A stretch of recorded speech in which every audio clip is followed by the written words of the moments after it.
Hello दोस्तों, आपके अपने चैनल स्टडीज जंक्शन में आपका स्वागत है। दोस्तों, आप मॉडर्न हिस्ट्री हम पढ़ रहे हैं। मॉडर्न हिस्ट्री का सेकंड लेक्चर होने वाला है, जिसमें आज हम पढ़ेंगे डेनिस।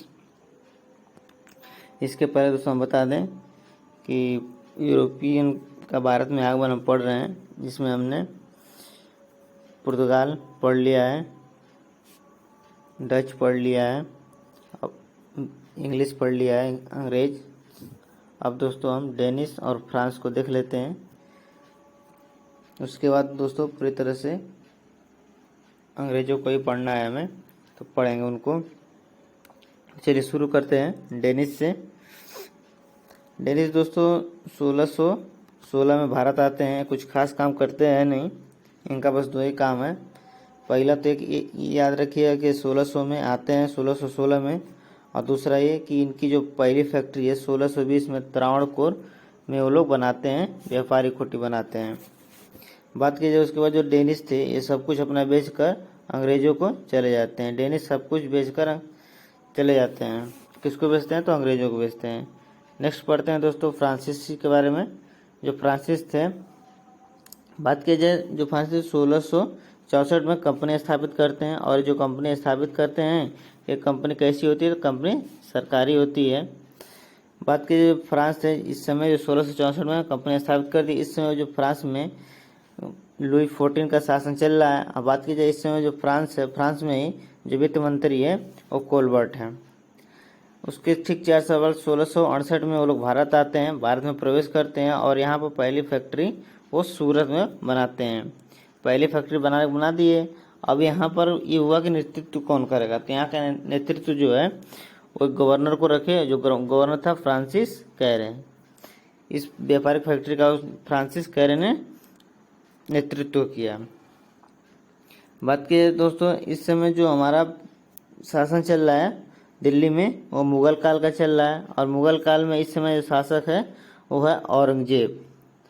औरंगजेब की मृत्यु हो जाती है 1707 में, जिसके कारण जैसे ही मृत्यु होती है तो मुगल काल जो है वो कमज़ोर पड़ जाता है। जब कमज़ोर पड़ जाता है तो यहाँ की जो क्षेत्रीय शक्तियाँ हैं वो अपने आप को फ्री करना चाहती हैं कि नहीं, मैं अब हम किसी के दबाव में अब नहीं रहेंगे, हम अपना स्टेट खुद बनाएंगे, अब हम फ्री रहेंगे। और स्वतंत्र रहने के लिए संघर्ष करते हैं आपस में वो युद्ध एक तरह से करने लगते हैं। जो क्षेत्रीय शक्तियाँ थी उसमें से कुछ मराठा थे, अवध थे, मैसूर था, इसमें और भी थे, आगे भी पढ़ते हैं उनको। ये तो औरंगजेब की मृत्यु के बाद क्षेत्रीय शक्तियाँ स्वतंत्र होने के लिए संघर्ष कर रही हैं, ठीक है।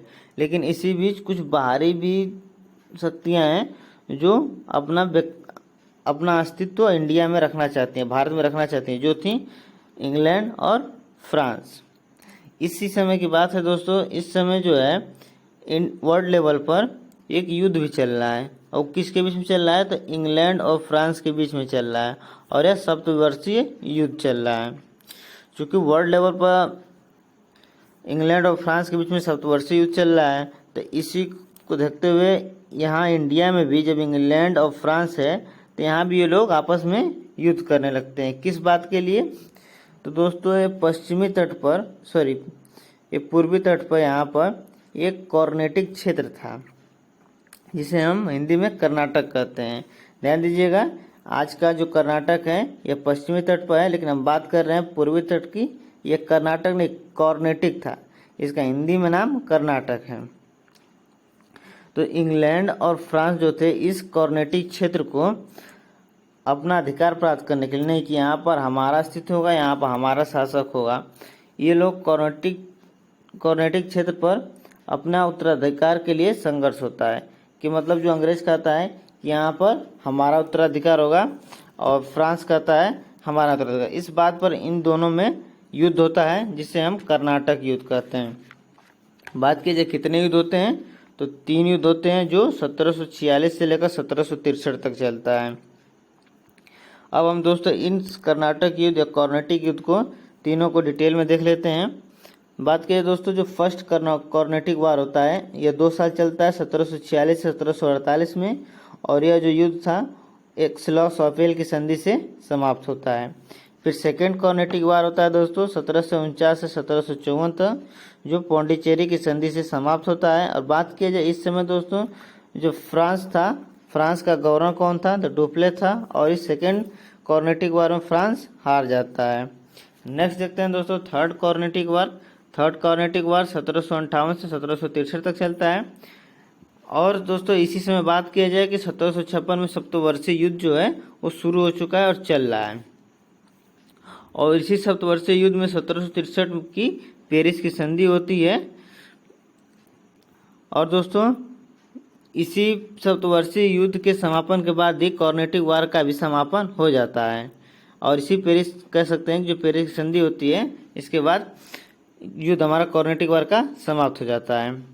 नेक्स्ट एक और युद्ध याद रखिएगा जो होता है 1760 में, जिसे हम वांडीवास का युद्ध कहते हैं। यह युद्ध भी अंग्रेज और फ्रांस के बीच हुआ था। बात की जाए दोस्तों इसमें विजेता कौन था? तो इसमें विजेता अंग्रेज बना।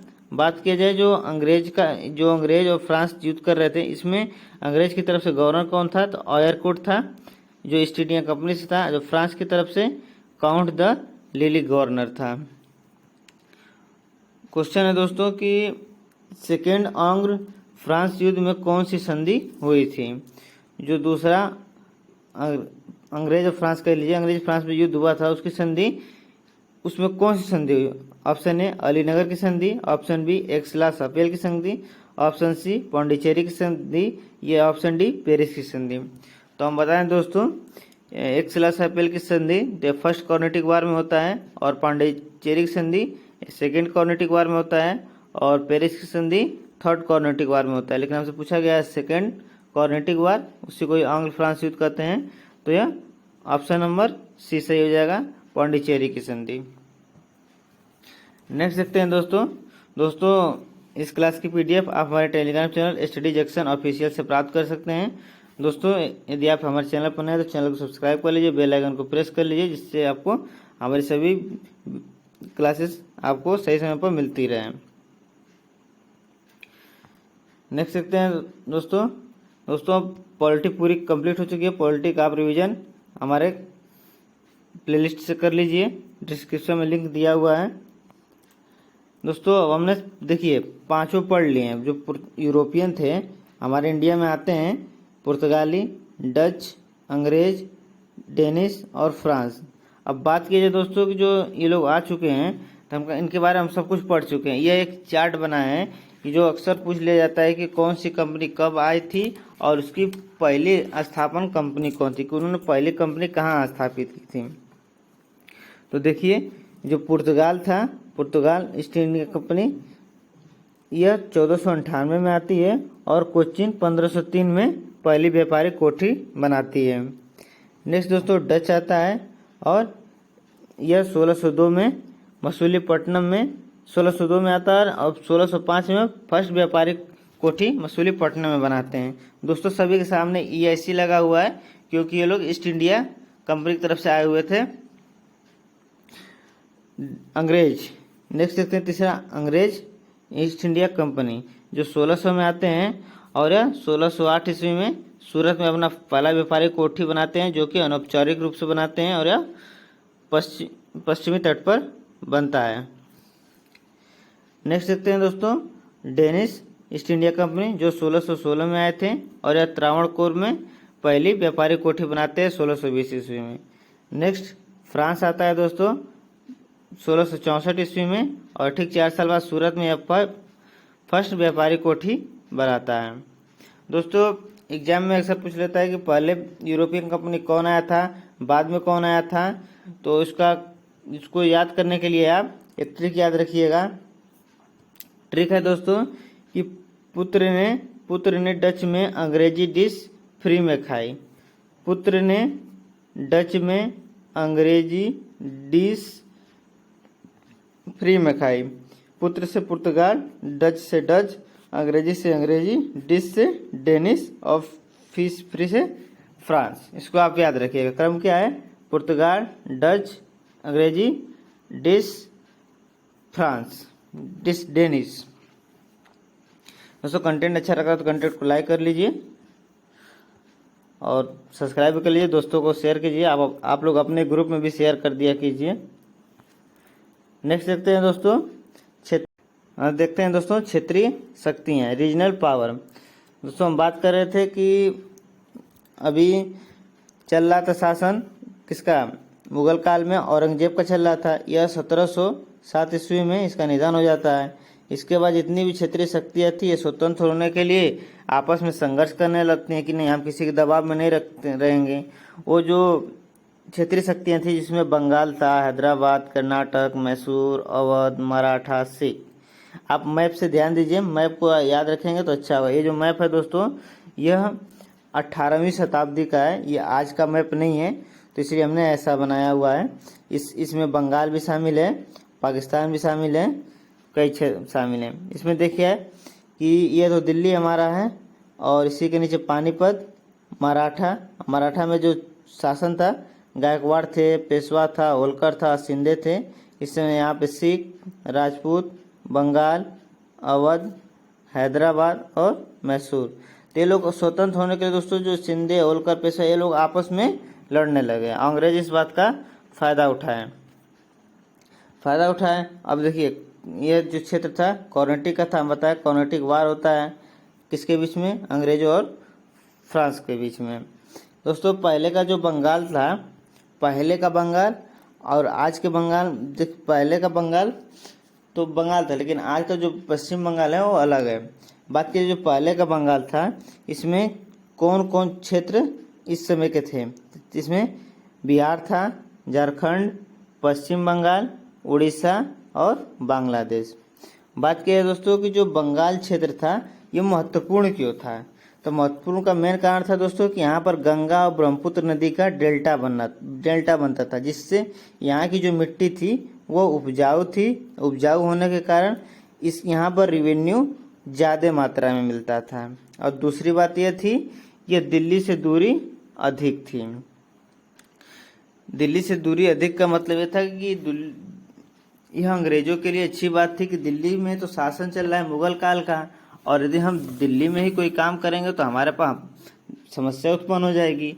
यह लोग इसलिए दूरी में रहकर काम करते थे। जिसे देखिए पहले दिल्ली कहाँ है, दिल्ली आपका है यहाँ पर, लेकिन वो लोग स्टार्ट करते हैं पहले 1641 में मद्रास में सेंट जॉर्ज फोर्ट बनाते हैं। देखिए कितनी ज़्यादा दूरी है। उसके बाद 1698 में यहाँ पर बंगाल क्षेत्र में आते हैं और फोर्ट विलियम की स्थापना करते हैं। यह भी दिल्ली से बहुत दूर था, मतलब अभी दिल्ली में वो नहीं जा रहे हैं क्योंकि वहाँ पर जाएंगे मुगल काल चल रहा है, ये लोग दबोच लेंगे। बात किया जाए दोस्तों कि दिल्ली तो बहुत दूर था, दिल्ली से जो बंगाल था, बंगाल वाला एरिया दूर था, लेकिन कंट्रोल दिल्ली का था वहाँ तक। तो दिल्ली जो है यहाँ तो बंगाल तक कंट्रोल करने के लिए दो लोगों को रखी थी दिल्ली, एक दीवान को रखी थी और दूसरा सूबेदार को रखी थी। जो यहाँ का दीवान था दोस्तों जो औरंगजेब ने रखा था, वह दीवान था मुर्शिद कुली खां, जो कि रेवेन्यू को देखता था, और दूसरा सूबेदार था, और ये सूबेदार था दोस्तों यह कानून व्यवस्था को देखता था। ध्यान दीजिए जो सूबेदार था दोस्तों यह एक राजकुमार था। अब राजकुमार है जिसका नाम अजीमुस्सान था। अब यह राजकुमार जो है राजकुमार अपने क्षेत्र में नहीं आता था, वह दिल्ली में बैठकर बस मतलब मजे करता था। जो मेन काम था यह दीवान ही करता था। जो दीवान मुर्शिद को लिखा था यह दीवान का भी काम करता था और सूबेदार का काम, दोनों यही करता था। अब जब दोनों यही करता था तो ये चाहता था कि कब सत्ता कमजोर हो और मैं इन दोनों को कब्जा कर लूं, मतलब दीवान और सूबेदार की पोस्ट लेकर मैं फ्री हो जाऊं। तो औरंगजेब जो है, जैसे ही औरंगजेब की मृत्यु होती है, कब होती है 1707 ईस्वी में, तो जो मुर्शिद कुली खां है, मुर्शिद कुली खां यह दीवानी और सूबेदार पर अधिकार कर लेता है। तो इसी चक्कर में था कि कब अधिकार कर ले, अब ये अधिकार कर लिया। अधिकार करने के बाद सबसे पहला काम ये करता है कि जो बंगाल वाला क्षेत्र है जहाँ पर दीवानी और सूबेदार संभाल रहा था उसको फ्री कर देता है, अपने आप को आज़ाद कर देता है, और आज़ाद करके बंगाल का पहला संस्थापक बन जाता है। आज़ाद कर दिया, फ्री स्टेट हो गया। अब जो फ्री स्टेट किया वही तो संस्थापक बनेगा, तो फ्री स्टेट करके वहाँ का मुर्शिद कुली खां संस्थापक बन गया। बात की जाए मुर्शिद कुली खां का कार्यकाल कब तक था, तो 1700 से 1727 तक था। मुर्शिद कुली खान ने एक शहर मुर्शिदाबाद की स्थापना की और इसे ही वह राजधानी बना दिया। इसके बाद आता है दोस्तों अली वर्दी खां, जिसका कार्यकाल 1740 से 1756 तक चला। इसके बीच में भी लोग आते हैं लेकिन उनका कुछ अहम योगदान नहीं था। उसके बाद ये अली वर्दी खान आता है 1740 से 1756 तक। इसका एक कथन याद रखिएगा। इसका कथन है कि ईस्ट इंडिया कंपनी के बारे में कि ईस्ट इंडिया कंपनी मधुमक्खी के छत्ते के समान है, अगर छेड़ा तो काट खाएगी। सही बात है, मधुमक्खी के छत्ते को छेड़ोगे तो काट खाएगी। ईस्ट इंडिया कंपनी भी कुछ ऐसी ही थी। तो इसका कहना था कि उसको छेड़ो मत, चुपचाप रहो, चुपचाप रहोगे तो शहद है तुम्हें सॉरी मधुमक्खी है, चुपचाप रहोगे तुम्हें शहद देगी। इसके बाद कार्यकाल आता है दोस्तों सिराजुद्दौला का, जिसका कार्यकाल 2 साल चलता है, 1756 से 1757 तक। ये योग्य शासक था। देखिए इसने क्या किया, इसने क्या किया, जो दोस्तों ये अपना इंडिया था, इंडिया दोस्तों, तो यहाँ पर ये लोग पहले क्या किए थे कि अंग्रेज जो थे यहाँ पर सेंट जॉर्ज किला बना लिए थे, यहाँ पर फोर्ट विलियम बना लिए थे।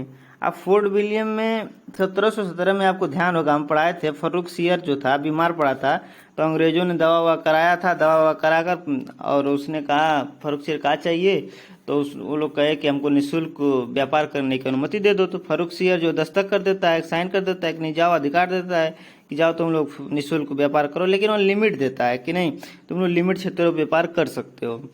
तो लेकिन ये जो लोग अंग्रेज से जानते ही हैं, लिच्चर टाइप के थे, वो लोग क्या किए कि पूरा उसका दुरुपयोग करने लगे। जो दस्तक फर्रुख सियर ने दिया था ये लोग अंग्रेज जो थे दुरुपयोग करने लगे। तो इस दुरुपयोग को सिराजुद्दौला था वो समझ रहा था, और अब इस दुरुपयोग को रोकने के लिए फोर्ट विलियम पर इसने कार्यवाही कर दी। फोर्ट विलियम बंगाल क्षेत्र में जो था उस पर सिराजुद्दौला ने कार्यवाही कर दी। कब की, तो 1757 में की। और इस समय जो ईस्ट इंडिया कंपनी का शासन था वो क्लाइव के नेतृत्व में था। इसने क्लाइव को खूब मारा, दौड़ा दौड़ा कर, और क्लाइव को मार मार कर भगा दिया।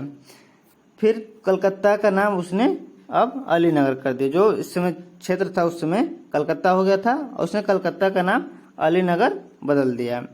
फिर इसी समय अलीनगर की संधि होती है। इसके बाद दोस्तों सिराजुद्दौला था, सिराजुद्दौला। उसके बाद आता है दोस्तों प्लासी का 17 जून 1757। अब भाई क्लाइव को पिटाया है तो ऐसे ही थोड़ी मान जाएगा, उसको भी मिर्ची लग रही थी कि हमको मार कैसे दिया।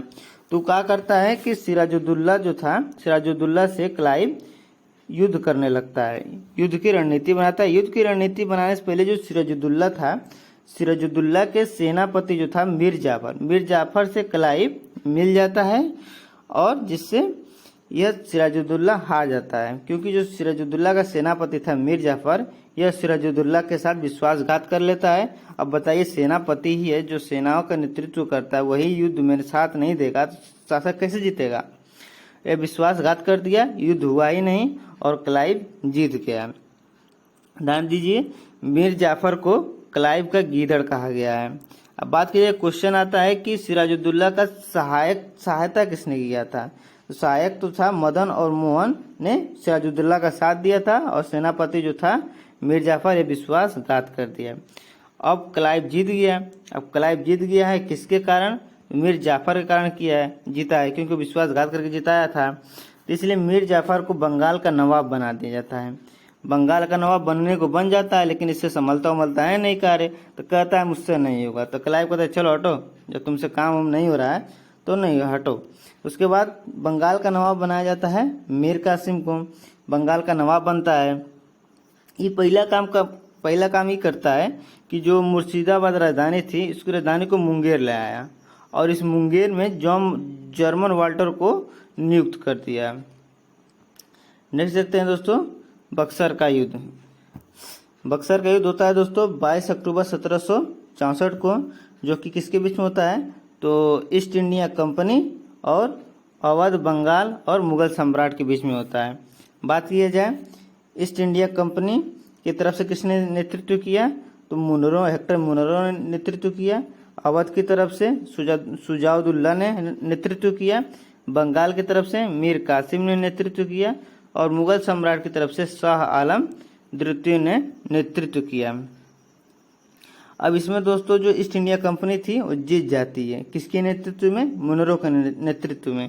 ध्यान दीजिए, जीतती है बक्सर के युद्ध मुनरो के नेतृत्व में, लेकिन उसकी ठीक अगले साल संधि होती है, इलाहाबाद की संधि 1765 ईस्वी में। और इस संधि के लिए क्लाइव को बुलाया जाता है, क्योंकि क्लाइव की रणनीतियां अच्छी थी।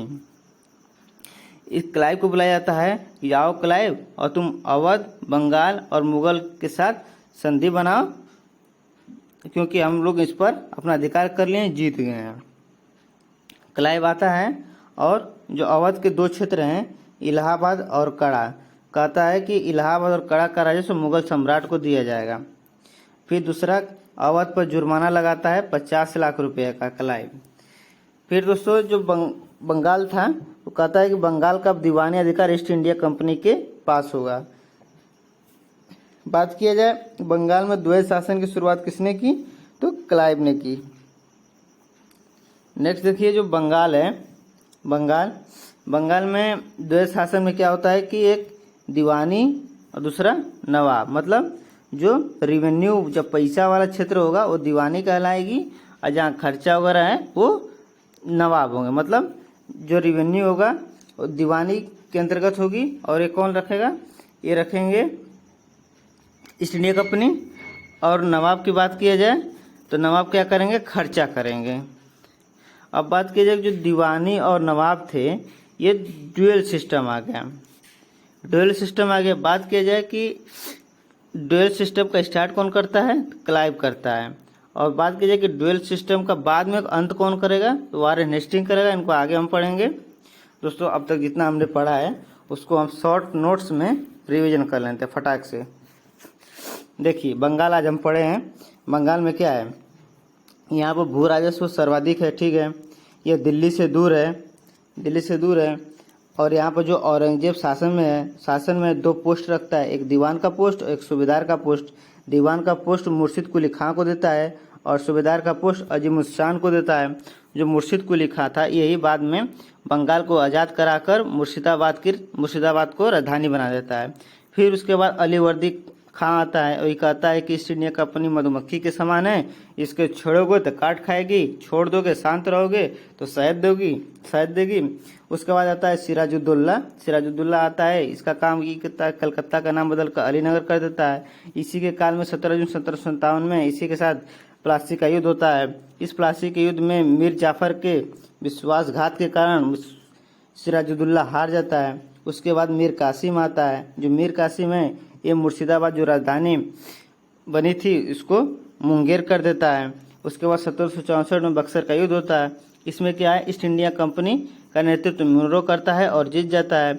इसके बाद जो शुजाउद्दौला था अवध का नेतृत्व करता है, मीर कासिम बंगाल का नेतृत्व करता है और शाह आलम द्वितीय मुगल का नेतृत्व करता है। यह द्वितीय है, 2 है दोस्तों। उसके बाद 1765 में इलाहाबाद की संधि होती है। इलाहाबाद की संधि के लिए क्लाइव को बुलाया जाता है और क्लाइव आता है, बंगाल में डोयल सिस्टम लागू कर देता है। डोयल सिस्टम में जो दीवानी होती है ईस्ट इंडिया कंपनी के अंतर्गत आती है, जो केवल राजस्व देखेगी। उसके बाद जो नवाब होते हैं वो केवल खर्च देखेंगे, यही डोयल सिस्टम है। बात की जाए डोयल सिस्टम की शुरुआत क्लाइव ने की, अंत हेस्टिंग करेगा बाद में। एक और घटना है ब्लैक होल की घटना, इसको याद रखिएगा। कहा जाता है कि 1756 में ब्लैक होल की घटना होती है। पूछा जाता है किसके काल में हुई, तो सिराजुद्दौला के काल में हुई। इसमें क्या हुआ था, तो सिराजुद्दौला था, इसने क्या किया कि 146 जो अंग्रेज थे, 146 अंग्रेजों को काली कोठरी में बंद कर देता है। बंद करके चला जाता है। आज लेकिन जाकर सुबह देखता है तो 146 में केवल 23 जिंदा बचे थे। और इस 23 में से एक व्यक्ति था जिसका नाम था हॉलवेल। यह पूरी घटना को बताता है कि नहीं, 30 में 23 लोग बचे हैं। बस यही घटना है, इसको आप याद रखिएगा इसमें कि ब्लैक होल की घटना सिराजुद्दौला के शासनकाल में हुई थी 1756 ईस्वी में। दोस्तों क्लास यहीं तक थी। क्लास कैसी लगी कमेंट करके जरूर बताइएगा। दोस्तों चैनल पर नए तो चैनल को सब्सक्राइब कर लीजिए, बेल आइकन को प्रेस कर लीजिए और दोस्तों में शेयर कीजिए।